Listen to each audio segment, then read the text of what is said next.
Tälle kappaleelle etsitään siis tänään alkavassa Eurovision laulukilpailussa seuraajaa ja manttelin perijää. Tämä oli viime vuoden Eurovision laulukilpailun voittokappale, Tanskan Emily de Forest ja Only Teardrops.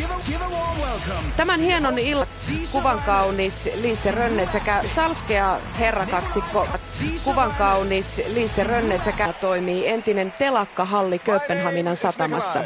Aikanaan täältä on seilannut maailman merille toinen toistaan upeampia risteilyaluksia, mutta tänä iltana me seuraamme salskea herrakaksikko Hugh Esbeck ja